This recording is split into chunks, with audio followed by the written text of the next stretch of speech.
Hi, good evening, everyone. Welcome to another episode of my series, Nothing Standard About Your Agreements.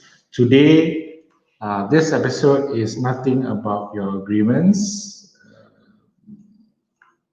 Shareholders Agreement number 2.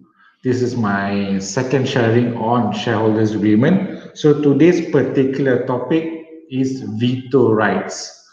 So, what is so not standard about veto rights?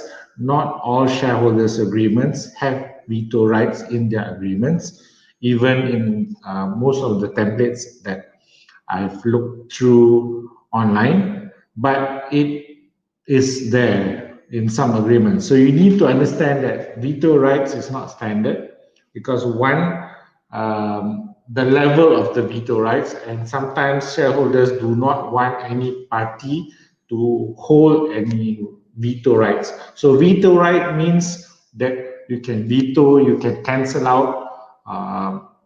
When it comes to voting, you may be one person, but if you have veto rights, you can cancel out, let's say, 5 or 10 other shareholders. So it's a very powerful right that can be given and included in shareholders agreements. So use it wisely and make sure you really understand the consequences of having veto rights, because there's very different levels of veto rights.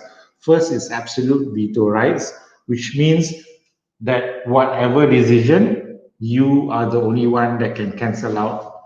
Even if 99% of the shareholders agree, you holding that 1% have with veto rights can cancel out the 99%. So that is absolute veto rights.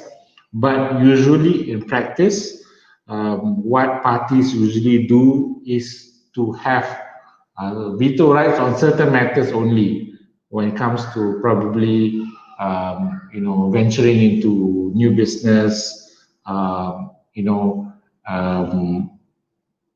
putting the company, taking loans from banks,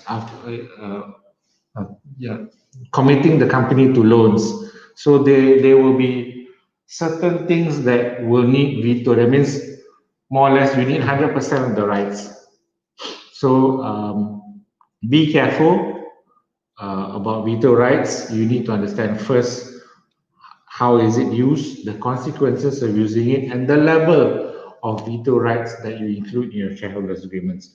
So that's just a little bit about veto rights. So thank you for tuning in. I hope this was helpful in understanding one part of shareholders agreements, veto rights.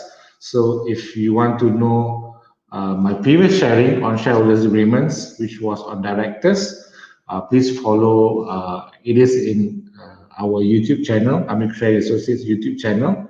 So look for shareholders number 1. That will be the first one on shareholders. So I hope to share a bit more. If there is any particular topic that you wish for me to share, just let me know. You can also email me. You can leave a comment on Facebook or on YouTube. Then I will try to see whether I can just impart some knowledge on you. Thank you very much. Have a good day.